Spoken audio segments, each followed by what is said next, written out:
Bonjour, bonjour les amis. Permettez-moi d'essayer de connecter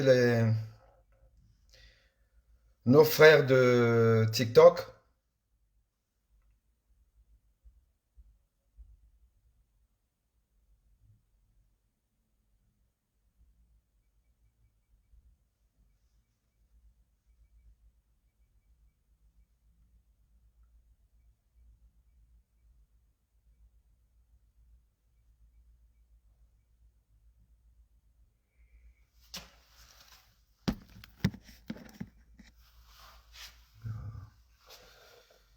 Qu'est-ce qui fait que...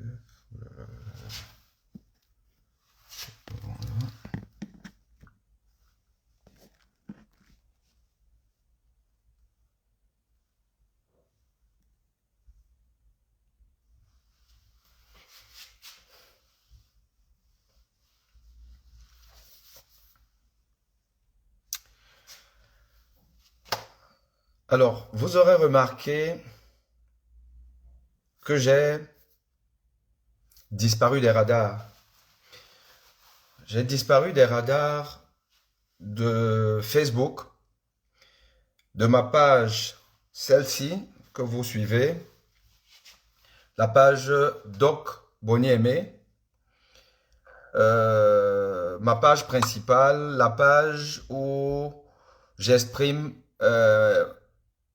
mon engagement citoyen en tant qu'un être humain, en tant qu'un fils de la nation camerounaise, en tant qu'un intellectuel, car un intellectuel doit pouvoir s'exprimer, doit pouvoir donner son avis sur les questions de société et de la société, des questions sociétales.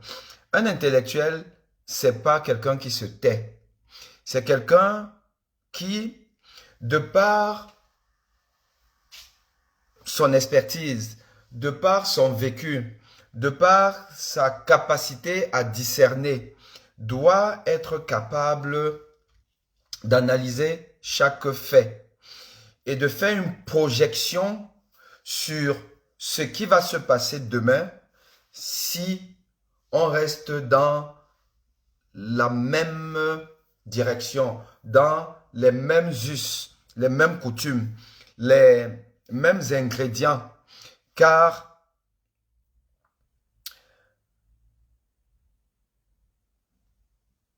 une maladie a toujours les mêmes symptômes, ou alors un groupuscule de symptômes qu'on va appeler un syndrome. Une conséquence a toujours les mêmes causes. Et quand vous avez la capacité d'analyser des faits et avec le recul, le vécu, ce qu'on appelle le passé d'une histoire, le passé d'une affaire. Quand vous avez ça et vous avez pu agencer les éléments concordants qui aboutissent ou ont abouti à quelque chose et qu'il y a la notion de récurrence, vous pouvez de manière claire, nette et précise, avec une marge d'erreur qui est infime, vous êtes capable de prédire de ce qui va se passer demain. C'est ça le principe de la science. La science est une histoire de récurrence, de répétition d'événements qui aboutissent à quelque chose. La science, ce n'est pas le hasard. La vie, ce n'est pas le hasard. Si vous construisez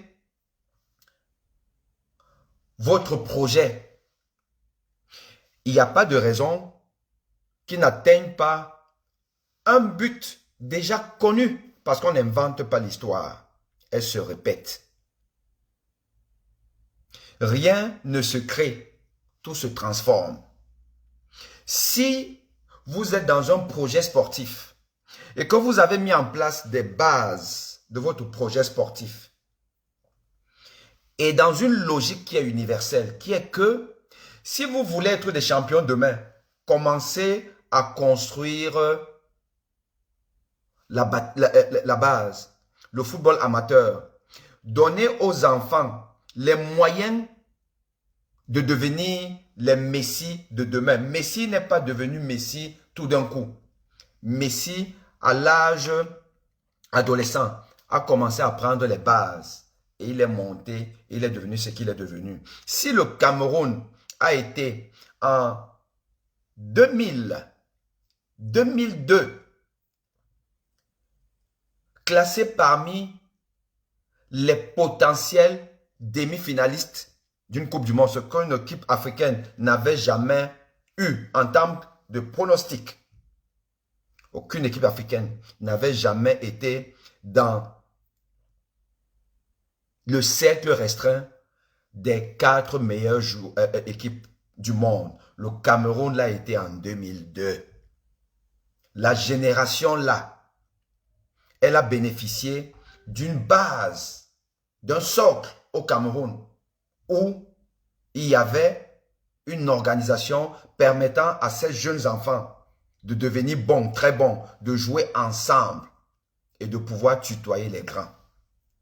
Et avant ça, il y a eu au Cameroun une organisation avec les jeux au sucre, avec la base scolaire, avec des terrains partout, avec des clubs qui avaient des dirigeants, pas voyous comme ceux qu'on a aujourd'hui, mais dirigeants qui aimaient le football, les Happy, Gassa Happy, le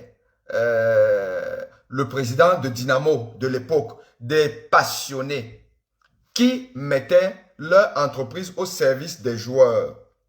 Si bien que ces joueurs-là étaient en réalité des professionnels. Ils étaient officiellement employés dans des entreprises, avaient un salaire, mais jouaient au ballon tous les jours. L'époque des Abega, Thomas Kono, Mila, Kamgasha Poussi, ces footballeurs-là avaient un niveau de vie supérieur aux footballeurs aujourd'hui. On nous dit qu'il y a le professionnalisme au Cameroun, où les salaires même, c'est compliqué. Avant, ces gars-là vivaient du football, ne faisaient que du football. Et il y avait le football partout, ils jouaient. Et on allait en Coupe du Monde 82. Pour la première fois, une équipe africaine est sortie sans défaite. Et encore, on aurait dû gagner. Si on n'avait pas un entraîneur trouillard, Jean-Vincent, on aurait gagné. Avec la génération des Abega, Thomas Kono, Aoudou et consorts. Parce que c'était des bons joueurs. Mais parce qu'il y avait un socle au Cameroun qui a été construit après l'échec de 1972. Après l'échec de 1972, Coupe du Monde, Coupe des Nations au Cameroun, échec, Aïdjo a dit que bon, allez, on reconstruit le football. Ça a donné ce que ça a donné. Avec la génération de 82 jusqu'en 86, quand ils ont gagné encore la Coupe des Nations. Après avoir pris ça pour la première fois en 1984 en Côte d'Ivoire. C'était construit. Et puis il y a eu donc cette seconde génération de 90. Bon, on arrive en quart de finale. Là aussi, avec le Mambiyik, les Canabiyik et tout, c'était construit. Il y avait les jours au sucre, il y avait le football, le vrai football au Cameroun, le football jeune. Et il y a eu donc la troisième génération. Donc vous comprenez que le football camerounais, les fulgurances, parce qu'il y a eu 3 vagues du football camerounais, ont été bâties sur une base solide de la préformation et la formation. Ce que le Sénégal est en train de faire, nous on l'avait déjà fait, on l'avait déjà expérimenté. Là, j'ai fait un petit tour vers le football pour que vous compreniez que tout se construit dans la vie et tout se mérite dans la vie. Le hasard n'existe pas. Encore, quand on a le hasard ne se répète pas éternellement. On revient à M. Francis Ngannou, notre champion. Celui qui est parti du Cameroun parce que le Cameroun a échoué. Parce que l'ordre de 1982 a échoué à faire du Cameroun un pays de sport, où les gens peuvent vivre du sport, peuvent prospérer dans le sport, peuvent s'épanouir. Nganou a pris le chemin du maquis pour se retrouver en Occident. Et quand le chef de l'État, dans son adresse à la jeunesse, le 10 février, prend quelqu'un qui a échoué à rester au pays, quand il le prend pour exemple, il dit que regardez, faites comme lui. Il avait déjà scellé le sort de Francis Ngannou, parce que le karma existe. Il avait scellé le sort de Francis Ngannou, qui était programmé pour attraper une raclée.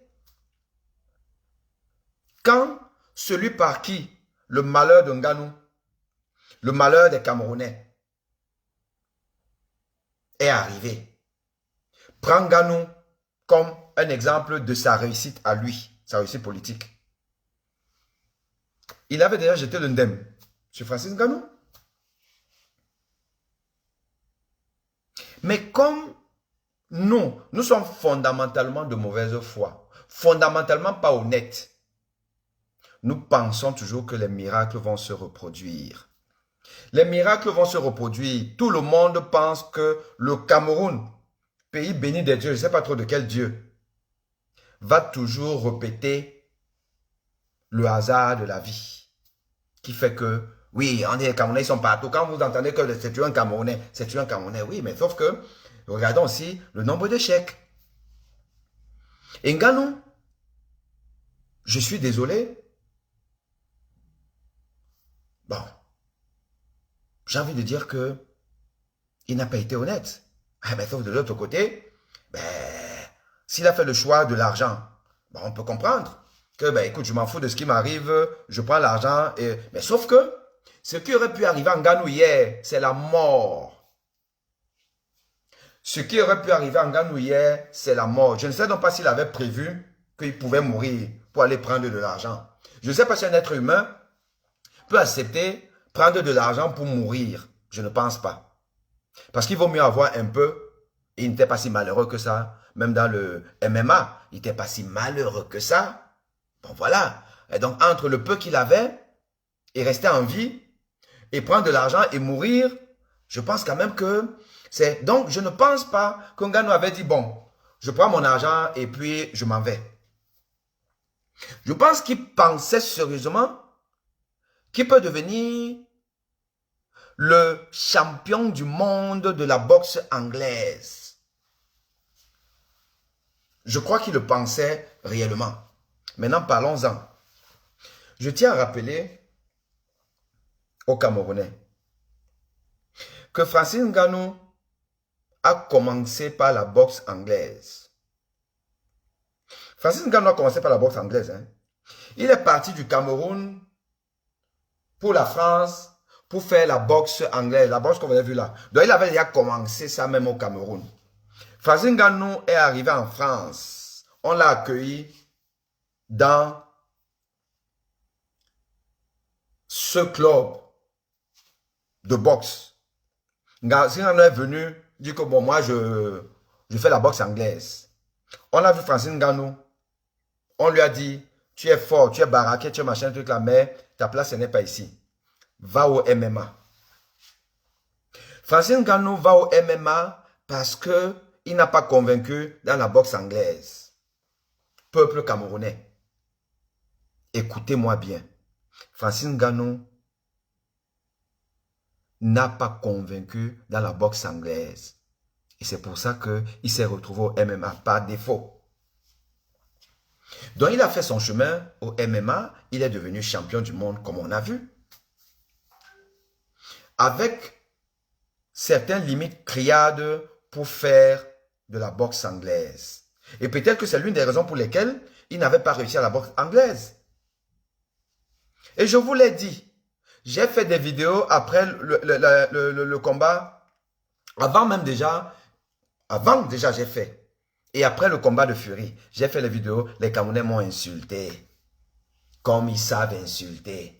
Quand vous touchez à leurs icônes, parce que ce n'est qu'au Cameroun que moi j'entends le mot là, icône, icône, icône, notre icône, Eto icône, Nganou icône, Kamto icône. Les Camerounais, le mot icône là, c'est la sorcellerie. J'ai jamais vu un peuple qui adore la zombification, qui adore le messianisme. J'ai jamais vu un peuple comme ça, qui veut toujours avoir un maître. Donc, j'ai fait des vidéos où avant ça, j'ai dit que ça va être compliqué pour Nganou. Parce qu'à ce moment-là, ma vidéo que j'ai faite avant le combat, Nganou Tyson Fury, je partais sur le principe que ce sera un combat de combattants. Un combat avec un enjeu où chacun va y aller. Et donc, j'avais fait cette analyse. Et je mets au défi tout Camerounais qui va venir remettre en question ma vidéo. Allez la regarder, ma vidéo avant le combat, où je disais que Nganou n'a qu'une seule chance avec Fury. C'est de trouver une ouverture et de finir avec lui. Et que même ça, c'est compliqué parce que ce sorcier-là, on l'a vu partir au tapis contre Deontay Wilder. Parti au tapis, on sait que c'est fini. Il compte les secondes. Après, il se lève comme s'il sortait de l'au-delà. Il revenait de chez ses ancêtres. Et il vous finit. Ça, c'est Tyson. Et j'ai dit que Nganou avait très peu de chance. Et surtout parce qu'il n'a pas le cardio. Et que Fury, ça va jusqu'au 15e round. Ça ne finit jamais. Donc, j'avais dit que Nganou avait une chance infime. On est venu, oh, tu es jaloux, oh, machin, truc, oh, oh, le combat, on l'a vu. Et ça, mes vidéos d'après, j'ai fait des analyses. Je vous ai dit que ce combat-là, finalement, in fine, c'était un combat d'exhibition. In fine, Tyson n'était pas dans un vrai combat. Tyson a voulu donner la possibilité à Nganou de se faire un peu d'argent. Tyson préparait son championnat du monde. Donc, il y allait mollo mollo. Allez regarder ma vidéo. Je vous ai fait la comparaison de vitesse d'exécution du combat Fury Deontay Wilder versus Fury Nganou. Fury Deontay Wilder, s'il partait peut-être à 70 km/h de vitesse d'exécution, avec Nganou, c'était au ralenti. C'était machin, on se guette, machin, truc et tout. Bon, Nganou était concentré, effectivement, c'était quand même son premier truc. Il était concentré, il était quand même, bon, machin. Mais Fury n'y allait pas. Je suis désolé, Camerounais, continentaux ou continentais. Je suis désolé pour vous. Ce n'était pas un combat de championnat du monde pour Fury. À la différence de ce qu'on a vu hier, où Joshua sort de loin, il sait qu'il a du temps à rattraper. Joshua est dans la reconstruction pour reconquérir son titre. Donc il ne blague pas avec un combat, il n'y a pas de match amical avec lui. On a vu ça à son combat précédent. Il n'y a pas de match amical, il y va. Et donc il était dans la peau d'un champion. Et vous dites que Nganou pouvait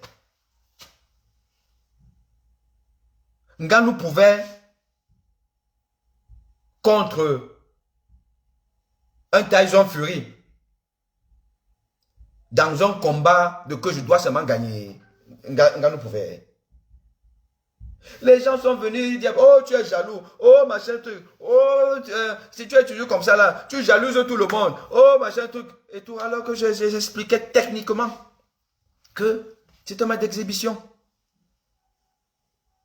Oh, Nganou a gagné. Oh, les Jipois Remingono, les Valsero, tous ces Camerounais qui sont tout en train de vouloir avoir des audiences dans un panafricanisme villageois. Un panafricain où on va toujours dire que non, le blanc ne nous aime pas, le blanc nous déteste. Oh, Ngannou a gagné. Oh, machin, truc là. Oh, il bat tout le monde. Oh, il est monté au classement. Il est déjà le deuxième. Machin, truc. Camerounais. C'est quelle malchance ça? C'est quelle malchance? Quelqu'un qu'on a refusé à la boxe anglaise, qui est parti au MMA, qui est devenu champion là-bas, et que son histoire, sa belle histoire, et elle est belle pourquoi? Elle est belle à cause de Paul Biya. L'histoire de Ngannou est belle à cause de l'homme qui le 10 février est parti faire de lui l'exemple que les Camerounais doivent suivre, en lui versant toute sa malchance. C'est pour ça que son histoire est belle. Et que les Blancs aiment bien ce genre d'histoire. Et Tyson Fury, dans sa magnanimité, a dit petit, viens prendre un peu d'argent. Ngannou était concentré. Concentré. Tyson était dans le relâchement. On dit que, oh, il a gagné, il a gagné. Ngannou donc a maintenant fait le Camerounais. Ngannou a fait le Camerounais en pensant que, oui, effectivement, il est très fort. Il est devenu fort. Donc, du jour au lendemain, parce que tu es champion de MMA, du jour au lendemain, tu vas venir déclasser, mais les mecs qui sont là depuis 10 ans, 20 ans, ils ne font que ça. Ils ont gravi tous les échelons que toi, tu n'as pas pu gravir. Et on t'a dit d'aller faire le MMA. Eux, ils ont gravi ça. Ils ont fait tout ça. Ils ont perdu, ils ont gagné, ils sont là depuis. Je tiens à vous rappeler que Joshua est champion du monde, champion olympique. Et il est venu mettre à la retraite Klitschko. Il a fouetté Klitschko, qui était champion du monde.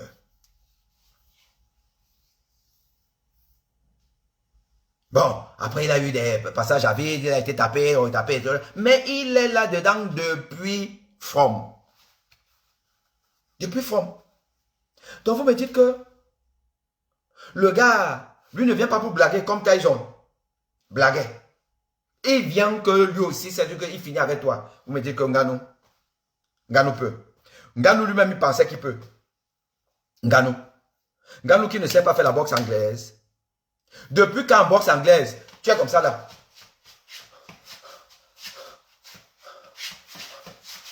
La boxe anglaise. Et encore, ce n'est même pas les poids welter, les poids machin, tout on sait que leurs coups même sont légers. Bon, on te donne un coup, tu peux être tout là. Poids lourd. Et on sait que Anthony Joshua, il n'a peut-être pas les points les plus lourds, mais il n'a pas les plus faibles. On a vu Joshua contre le Mexicain, comment il a balancé, il a projeté au tapis. Dans un poids lourd. Et on a vu Joshua prendre de la masse musculaire encore. Ngannou vient comme ça. Avec la bouche ouverte. Je ne vous ai pas parlé du cardio de Ngannou. Premier round déjà, on a vu Ngannou avec déjà la bouche ouverte. Tu n'as pas le cardio, tu viens faire la boxe anglaise. Comme ça là. Merde. Même moi, Aimé Boni, champion de boxe de mon village, Bomonouan Bengue. Dans mes temps perdus, je sais que si je dois aller boxer, je pense à Floyd Mayweather. C'est-à-dire, le gars qui est comme ça là. Avec son épaule et puis son truc là, il te prend comme ça là. Tu vas faire comment pour donner un coup au visage à Floyd Mayweather? Tu vas faire comment? Tu fais comment? Sauf si tu t'appelles Tyson Fury. Ou Tyson Fury, le sorcier là. Il te laisse même son visage. Comme il est, il te laisse, mais tu cognes, il est là. Parce que lui, c'est un sorcier. Ngannou fait comme ça là. Il veut venir boxer contre un champion du monde. On appelle ça de la mauvaise foi, de la malhonnêteté, de je ne sais pas trop quoi. C'est-à-dire que au fond de toi, parce que chacun de nous connaît ses limites dans la vie. Ou doit connaître ses limites dans la vie. Si tu ne connais pas tes limites dans la vie, tu es programmé pour échouer. Si tu ne connais pas, si tu ne sais pas que être bon footballeur, avoir joué au Barça partout, ne fait pas de toi forcément un bon dirigeant. Si tu ne sais pas ça, tu es programmé pour échouer. Si tu ne sais pas que le fait d'avoir tapé au ballon, bien tapé au ballon, ne te donne pas les neurones d'intelligence pour forcément être un bon entraîneur ou un bon dirigeant. Car les très bons footballeurs, on les a vus échouer comme entraîneurs. Les très bons footballeurs, on les a vus échouer comme entraîneurs. Je vous prends l'exemple de Platini, de Maradona. Donc c'est un autre domaine. Si toi-même tu ne sais pas ça, tu es programmé pour échouer. Et quand tu as fait un peuple de zombifiés, de médiocres, des gens qui n'aiment que le fanatisme, qui ne connaissent que le fanatisme, qui ne savent que adorer des gens qui ne leur apportent rien. Oui, tu vas finir même par croire que tu peux. Et toi, fini par croire qu'il peut redonner au football camerounais sa splendeur perdue. C'est qu'il a fini par être convaincu parce que son peuple fanatique lui a dit que tu peux, et tu peux, et tu peux, et tu peux. La réalité finit par te rattraper. La réalité a rattrapé Facine Ngannou, qui a réellement cru qu'il peut taper Joshua. Joshua qui fuit Tyson Fury. Joshua fuit Tyson Fury depuis des années. Que ce combat devait se tenir. Il ne s'est jamais tenu. Le combat ne s'est jamais tenu. Parce que Joshua fuit Tyson Fury. Mais on me dit que Ngannou a fouetté Tyson Fury. Que vous avez vu, il a amoché là. Tyson Fury est même parti à l'hôpital. Regardez les Camerounais. Regardez le peuple camerounais. Si vous ne vous réveillez pas, Paul Biya passe en 2025. Peuple. Moi, j'ai quitté les réseaux. J'ai fait, et c'est mon dernier direct avec vous. Je ne suis plus Camerounais. Oui. Je suis Rwandais, Ivoirien, je ne suis plus Camerounais. Vous êtes décevant, vous êtes mauvais, vous êtes médiocre, vous ne voulez pas progresser, vous ne voulez rien du tout. Et vous aurez Paul Biya en 2025, vous le voulez, vous ne voulez pas. Parce que vous êtes incapable de faire une coalition. Incapable. C'est quand ou rien. Ou c'est les autres machins, toujours des bêtises, des conneries. C'est tout ce que vous savez faire. Avec vos penseurs. Il y a un qui sera là encore tout à l'heure, à 18h. Moi, je suis toujours scotché sur lui. Hein. Maintenant, je suis scotché sur lui parce que ce qu'il raconte là, parfois c'est bien, c'est insulté, mais parfois, il m'arrive, je me dis que vraiment, j'y prends Rémi Ngono. Il va venir nous sortir une théorie aujourd'hui que, oh, non, Ngannou a gagné. Non, Ngannou a gagné. Mais c'est que les Blancs sont, ouais, c'est eux qui ont fait que, il a ouvert il va nous sortir que Ngannou ouvrait ses mains comme ça là, que même moi, je sais qu'il faut faire ça là. Que Ngannou ouvrait parce que les Saoudiens lui ont dit, si tu n'ouvres pas, on ne te donne pas ton argent. Retenez ça, hein. Suivez J.Rémi Ngono ce soir. Vous allez voir. Allez, après vous balancez sur Balsero. Vous partez sur la baronne suisse. Vous partez sur mon ami Ndachwa. Eman Ndachwa. Qui m'a abandonné sur mon direct. On était que, il fait le direct, je viens là. Pour débattre, pour qu'on enrichisse le débat. Je fais ma part, il vient. Je l'ai invité sur mon direct. Je suis sûr que c'est ce gars du MRC qui lui a dit que non, le type là, il nous demande de ne pas passer sur son truc. Il a fui mon direct. Parce que je suis devenu persona non grata, la peste. Pour tous les fanatiques du MRC. Fanatiques. Les KOM. C'est KOM? Non, c'est KOR, je vois. Quant ou rien. Les gens ne veulent pas ouvrir les yeux pour voir les choses objectivement. Quant au rien. Naturel, il a fui mon direct. Il était aussi parmi les oh, Ganou, il est fort, il a battu Fury, il a battu, ah bon, hein? Il a battu Fury. Donc, dites-nous donc que hier là, comme Ganou avait battu Fury, c'est que Ganou est plus fort que Fury. Et que Joshua l'a ridiculisé. Ben, donc, disons donc une fois que Joshua avait seulement envoyé Fury à l'hôpital. Maintenant, expliquez-moi comment Joshua, qu'on connaît depuis là, et Fury qu'on connaît depuis, Joshua va taper Fury jusqu'à... Fury va aller à l'hôpital, il sera en réanimation. Parce que hier là, et je suis même sûr que, bon, vous savez comment ça se passe les règles. Ce qui est sûr, c'est que Ngannou aura une IRM cérébrale, obligé, dans les règles de la boxe, obligé. KO, KO égale, tu dois faire les examens poussés. Et lui, son KO, c'est un KO violent. Un KO où tu vas dans le coma. Il a été dans le coma pendant quelques secondes ou quelques minutes.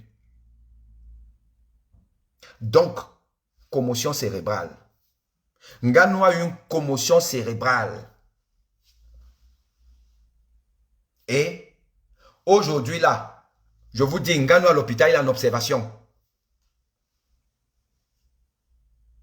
C'est le médecin qui vous parle. Ngannou, là, actuellement, il est en observation à l'hôpital. Branché de partout. Il faut surveiller tout ça. Donc, Tyson Fury, qui est donc plus faible que Ngannou, serait donc aujourd'hui intubé partout en réanimation ou peut-être même déjà mort par Joshua. Vous-même vous imaginez ça, hein? Joshua là va taper Fury. Le Fury de Deontay Wilder. Et vous pensez que Ngannou ne savait pas, hein? Ngannou savait ça. Mais il a seulement joué le Camerounais. Il a joué au Camerounais. C'est-à-dire quelqu'un de fondamentalement malhonnête avec soi-même. Qui pense que n'importe comment, le hasard va faire que il va quand même réussir, machin truc. C'est de ça qu'il s'agit. Mais ça ne marche pas tout le temps. Et ça ne marche plus. Dieu a déjà beaucoup aidé les Camerounais. Dieu a maintenant dit que maintenant, je vous abandonne. Vous vous débrouillez. Vous faites comme vous voulez. C'est de ça qu'il s'agit. Et c'est ce qui va arriver en 2025. Parce qu'en réalité, regardez le parallèle entre l'histoire de Ngannou et l'histoire de la politique au Cameroun et de l'alternance politique au Cameroun. Ngannou, c'est le MRC.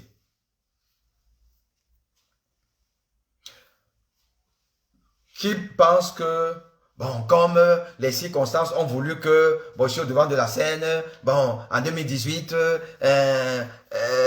les 32 PV là, ont fait que je suis président élu, donc je suis fort plus que tout le monde, je suis le premier parti par vous tous là, et puis mais de toute façon, le RDP, je vais gagner parce que bon, j'ai appris de mes erreurs et tout, j'arrive là, bon, venez derrière moi parce que j'étais le premier, venez derrière moi, bon, vous ne voulez pas, bon, restez même, je pars seul, mais je vais gagner. C'est ce que Albert Nzonga, le gars qui était l'un des braqueurs du RDPC.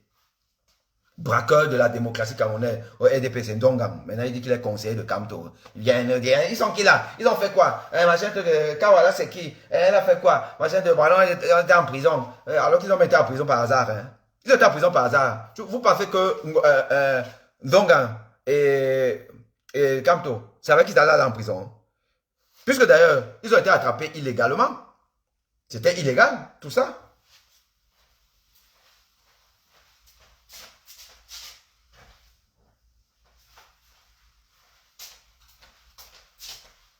Ils ne savaient pas que Paul Biya et son régime peuvent aller jusque-là.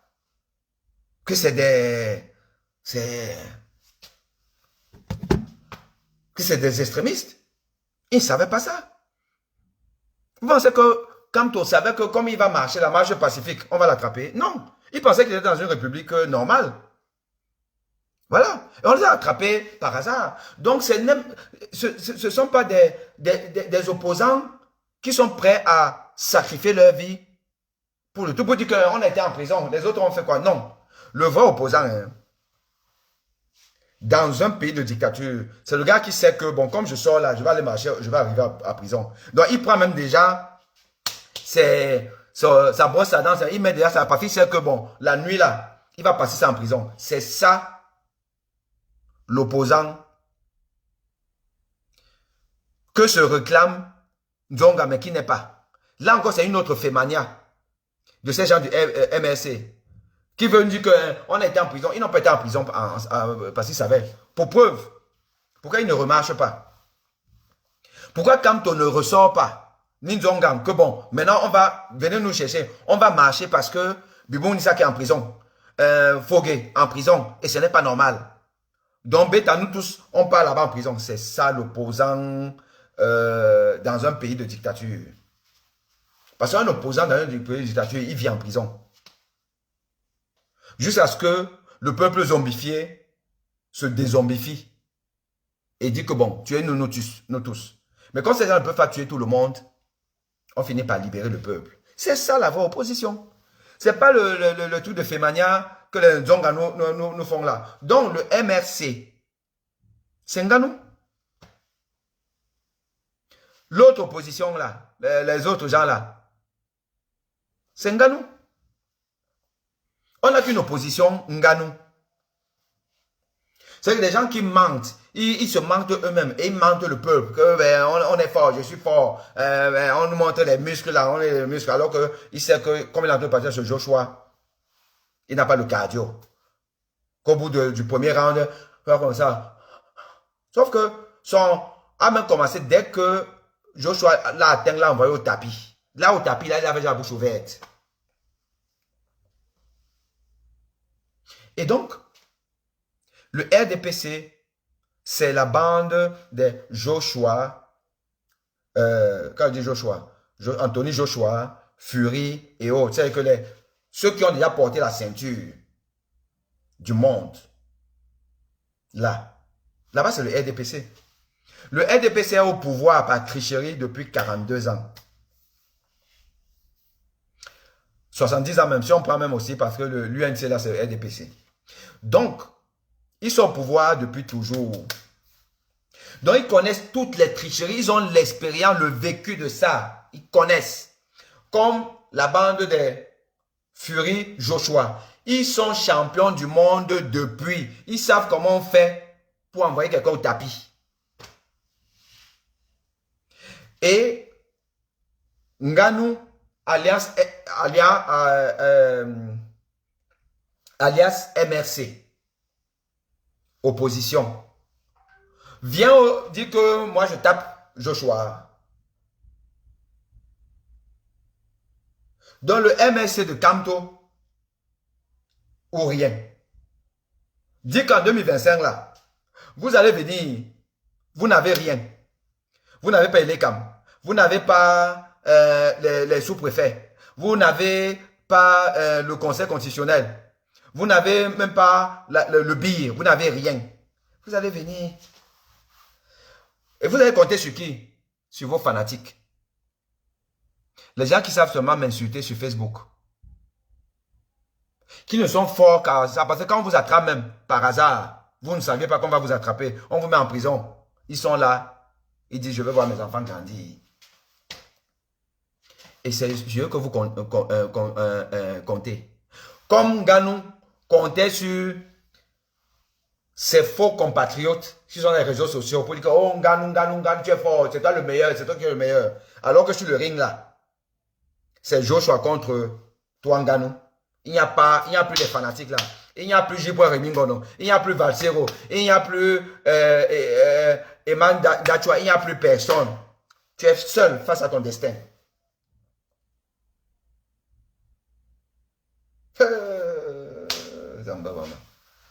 Camerounais. Ce qui s'est passé hier en Arabie Saoudite, c'est exactement ce qui va se passer le 25, quand les gens là vont annoncer que bon, venez le 18 octobre, apportez vos bulletins. Au soir du 18, ou quand est-ce qu'ils vont vouloir, en plus de comme là, il y a même encore une autre qualité là, au bout de 2 semaines de suspense, ils vont vous dire Paul Biya ou sa momie ou son machin truc là, ou c'est qu'il a, ou c'est même le punkisto, ou c'est qu'il a 52%. Cette fois-ci, hein, ils vont même vous faire ça, ils vont vous intuber comme ils ont fait à Martinez-Ogo. Ils vont prendre un de leurs faux partis là, peut-être à Tangana, je ne sais pas trop qui là. Il dit que deuxième, 8%. Après, bon, comme ils aiment bien Cabral, mais comme Cabral veut aussi beaucoup bavarder maintenant là, ils vont dire que bon, tu étais même troisième là, on te lance même cinquième. Ils vont prendre encore un autre faux type là, troisième. Bon, Cabral, tu avais beaucoup bavarder, bon, on te déclasse d'un rang. Bon, Cabral sera quatrième. Et le MSC, on va dire que vous êtes cinquième. Quand tu voulais beaucoup bavarder là, que je suis le deuxième, donc venez tous là derrière moi, je suis le deuxième. On va te dire maintenant qu'on te largue cinquième. Vous avez fait quoi? Vous avez fait quoi? Vous n'avez rien fait. Comme là maintenant, vous faites quoi là? Joshua a envoyé votre gars à l'hôpital. Vous faites quoi? Bavarder. Tu es jaloux. Machin, tout là. C'est même quel docteur ça? C'est même un faux docteur. Tu as même les diplômes. Va faire la médecine. Laisse la boxe. Bon. Mais ça prouve même que on est un peuple idiot. Si même quelqu'un qui ne connaît que la médecine fait les analyses de sport, de boxe, mieux que tous vos spécialistes là. Je ne savais pas que J. Rim connaît devenu spécialiste dans de la boxe. Parce que vous n'avez pas dit que non. Va faire ton Martinez-Ogo. Laisse la boxe. Non. Tout le monde peut parler la boxe, sauf Aimé Boni. Mais sauf que c'est toujours lui qui a raison. Repartez sur ma page. Allez voir toutes mes sorties sur Ngannou Tyson Fury. C'est ça que ça a donné là, hier. Ça a donné ça là, la magie. C'était un match d'exhibition là-bas. Ici, c'était un vrai combat d'hommes. Et comment vous voulez que dans un match d'exhibition, où quelqu'un sait qu'il a son combat de coupe de truc là, vous voulez qu'il vienne, il vient faire quoi? Et en plus, il n'était pas obligé de prendre votre frère. Il a pris pour lui donner un peu. Et vous voulez qu'il le ridiculise? Camerounais.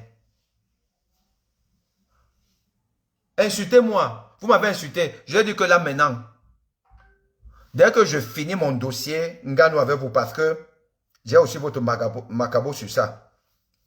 J'ai votre macabo sur ça. Dès que je finis avec vous, là, je ne suis plus dans vos conneries. Restez avec votre Facebook, là. Faites vos choses, là. Et tout. Je vous regarde seulement, je bois le petit lait. Hein. Moi, tous les jours, je bois le petit lait. Tu bois le petit lait?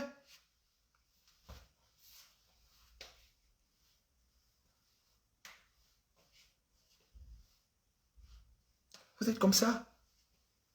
On ne peut rien faire avec vous. Rien construire.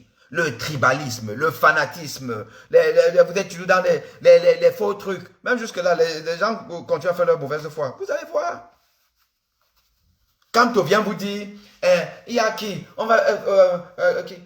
Qui va faire le contentieux? Qui seront les électeurs? Ah bon? Quand on n'est plus l'homme le plus intelligent de la Terre, donc, pouvoir organiser des primaires, c'est devenu extraordinaire jusqu'à c'est compliqué la sorcellerie. mettre en place une organisation. C'est devenu compliqué pour lui. Même en France, ils ont expérimenté les primaires. Est-ce que ça a donné ça? Ah bon? Quand on est l'homme le plus intelligent du monde, au point il reconnaît maintenant que quand quelque chose a dépassé le blanc, lui-même il ne peut pas. Il est devenu un complexé, un aigle. Donc parce que, encore que c'est discutable, mais parce que les primaires socialistes ou républicains ont accouché d'une souris, n'ont pas prospéré là-bas. Donc, les Camerounais ne sont pas suffisamment intelligents pour penser quelque chose, adapter ça à leur réalité. Toujours prendre l'exemple des autres, du blanc. Tout ça pourquoi? Parce qu'il fait son petit roublard. Il fait son petit roublard comme dans leur convention là où ils sont venus là, le Nietzsche, ils ont fait le petit manigance là pour dire que je suis le président c'est par intérim de la coordination. Et maintenant, comme président par intérim de la coordination, je demande à Camto d'être à la tête de machin truc là pour représenter. Donc vous venez vous aligner là. Les choses du Politburo soviétique ou des Chinois. Vous appelez ça, vous dites que vous êtes démocrate. Et parce que ce monsieur ne sait pas aller dans la compétition. Il ne sait pas se dire que, bon, si on ne me prend pas, si je ne suis pas élu, c'est pas grave. C'est quand ou rien. Avec le faux argument qu'il faut avoir fait la prison. Et il a fait la prison. Il a fait la prison parce qu'il a voulu. Quand tu as fait la prison parce qu'il a voulu. Pourquoi il n'a donc pas refait la prison? Puisque maintenant, il sait que s'il sort, il marche. On va l'attraper. Pourquoi il ne marche pas? Pourquoi on l'attrape? Pour qu'il soit comme Ousmane Sonko.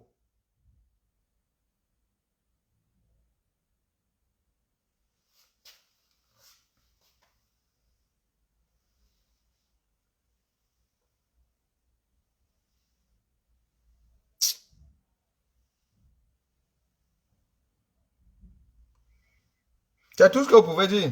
Tu es un malade mental. Je ne sais pas qui te laisse entrer là-bas à l'hôpital. Ouais.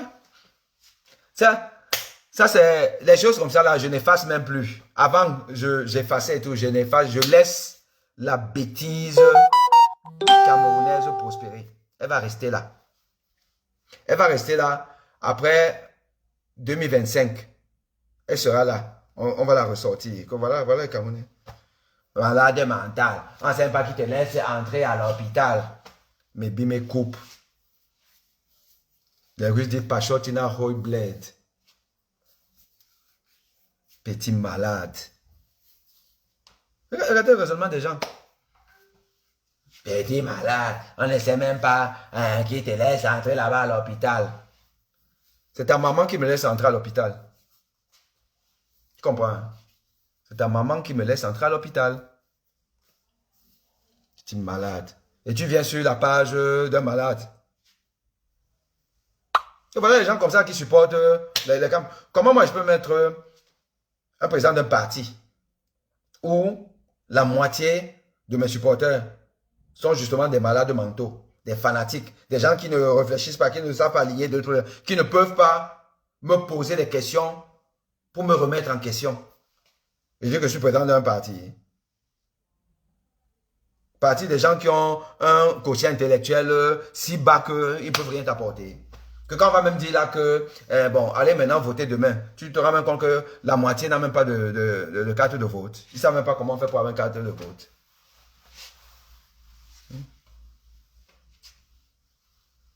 Pathétique. Pathétique, peuple. C'est-à-dire que je ne sais même pas. Ça coule de partout, hein. Ça coule de partout. Le football, la FECA foot, le sport, partout là, partout les Camerounais parlent, c'est l'UNDEM. L'UNDEM, parce que, voilà. On aime ça. On ne sait que faire ça. Il y a le karma. Mais c'est quel athlète adoré par un peuple? Je pense que 70% des Camerounais hier étaient scotchés. Pour supporter qui? Pour supporter un homme qui marche avec Franck Biya, qui prend les photos avec Franck Biya, qui marche avec Eto'o-Fils, qui marche avec les hommes du gouvernement, qui n'a jamais fait une sortie, un coup de gueule sur la situation au Cameroun. Et vous voulez aller où avec ça? Vous voulez aller où? Vous voulez aller où? Francis Ngannou, le prolétaire, qui maintenant a pour seul ami les gens du Tanga Nord, les en haut d'en haut. Vous pensez que même Dieu aime ça? Hein? Dieu peut accepter ça? Hein? Où est-ce que vous avez entendu que un combat en main event, presque un championnat du monde des poids lourds, vous avez entendu où qu'il y a eu un tel décalage de force, une telle maltraitance d'un sportif qui a failli mourir? Vous avez vu ça où? C'est le karma. C'est le karma. C'est le karma. Francis Ngannou s'affiche avec Franck Biya. Biya Bimvondo s'affiche avec quelqu'un dont nous tous nous connaissons le CV. Il s'affiche avec.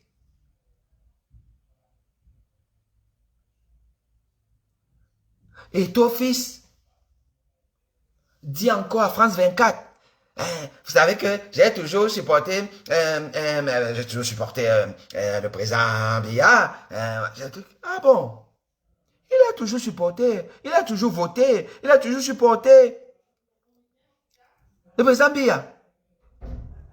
Et vous voulez que votre football marche?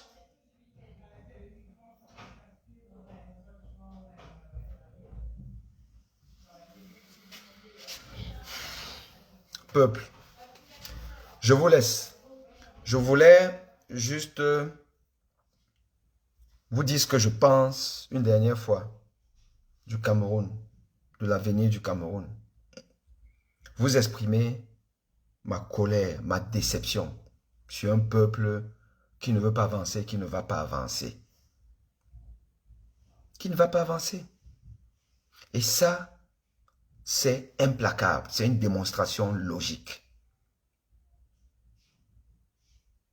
On a mis en place tous les ingrédients pour échouer, programmés pour échouer. Le Cameroun va échouer partout.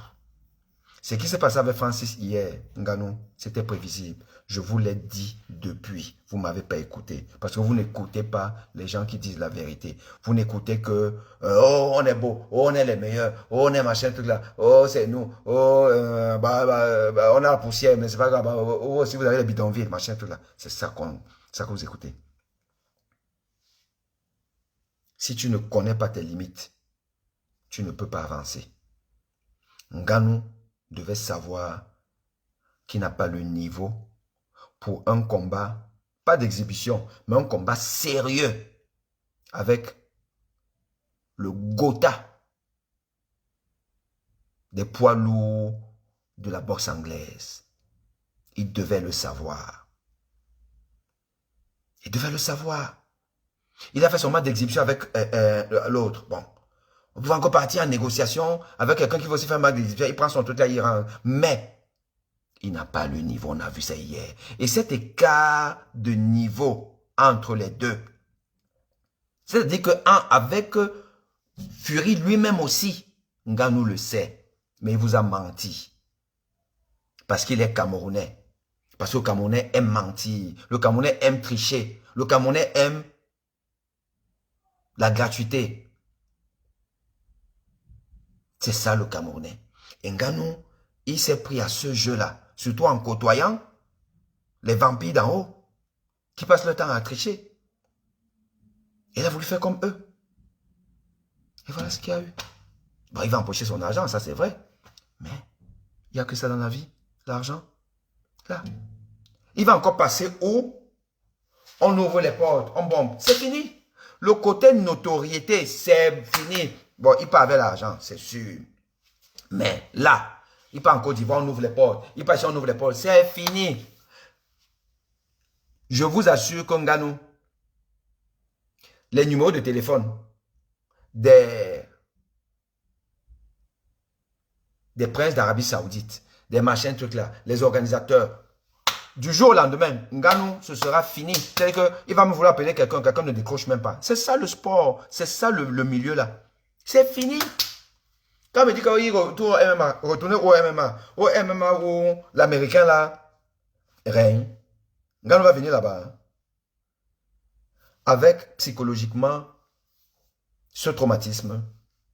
Deontay Wilder est où? Deontay Wilder est où là maintenant? On a vu son dernier match insipide contre Parker. Malmené par Parker. En temps normal. Parker pouvait boxer avec Wilder. Mais il est fini. Il est fini. Joshua d'ailleurs a dû puiser dans ses réserves pour émerger mais un peu même. Sauf que jusqu'à là même, il a combattu qui? Joshua a combattu qui? Un petit bonhomme là qu'il a fouetté l'autre jour, plus Nganou. Joshua, il a peur de prendre un bao. Là, actuellement, il a peur. Parce que tout le monde ne s'appelle pas Mohamed Ali. Tout le monde ne s'appelle pas Mohamed Ali. Qui a été malmené par Joe Frazier.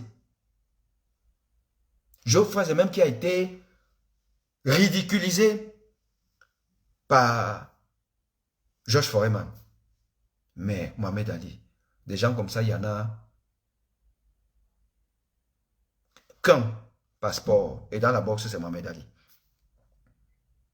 On a connu l'épilogue, enfin, le combat du siècle aux Zaïre en 1914. Mais il n'y a que Mohamed Ali. Donc, Nganou, oublié. 2025, oublié. Oublié. Considérez que le Cameroun est dans le ndem pour toujours. Parce que c'est un peuple maudit. Un peuple qui ne reconnaît pas ses enfants, ses valeureux enfants. Voilà. Et nous, comme ça, là, on est devenu... On est votre chiffon. Un imbécile qui m'insulte. Il dit, tu es malade. Qui t'a mis à l'hôpital. C'est de ça qu'il s'agit. Donc, mes chers amis, allez. Merci à vous pour cette écoute. Et je vous souhaite beaucoup de choses dans votre vie future, sociale, politique et autres, dans votre pays. Nous, on prend congé de vous. Ceux qui me suivent sur ma page médicale auront de mes nouvelles en tant que médecin. Ceux qui sont sur TikTok avec moi auront mes fun et ma page médicale, enfin mes postes de médecine. Ceux qui sont sur Aimé Boni, YouTube, pourront avoir de mes nouvelles sur le plan médical. Maintenant, sur le plan du vivre ensemble, de la dénonciation de ce qui ne marche pas et tout ça là, je vous dis merci et bonne continuation à vous. Moi, je suis ailleurs. Je bois mon petit caviar en bain, tranquille. Je pars à Abidjan, dans un pays qui nous a montré à quel point on peut partir de très bas, on peut partir de loin, on peut venir de loin et rattraper le retard. Je suis au Rwanda. C'est ça mes pays maintenant. Le Cameroun, je vous laisse ça. Gérez bien le Cameroun, les enfants. Ok? Oui, mon cher, sur TikTok. Non, non. Le Cameroun, c'est par décence que je ne déchire pas mon passeport devant vous. C'est par décence.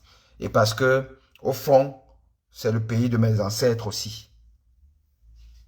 Mais ce pays-là, il est à vendre. Il n'y a pas un peuple aussi méchant que le peuple camerounais. Et moi, je suis plus camerounais. OK? Cette page-ci, là, je vous assure que de Facebook, ça fait 2 ou 3 semaines, je ne l'ai même pas ouvert. Je n'ouvre même plus. Je n'ouvre même plus. Je ne veux pas voir les bêtises. Je ne peux pas voir les bêtises. Je n'ouvre même plus. Voilà. Allez, je vous dis vraiment merci. Je n'ai pas le temps de répondre à... Peut-être après, parce qu'il faut quand même le suivre. J'ai fait un post. Il y a peut-être quelques questions auxquelles je pourrais répondre après si je peux. Je le ferai. Là maintenant, je vous dis ciao, ciao les enfants. Bye bye. À bientôt.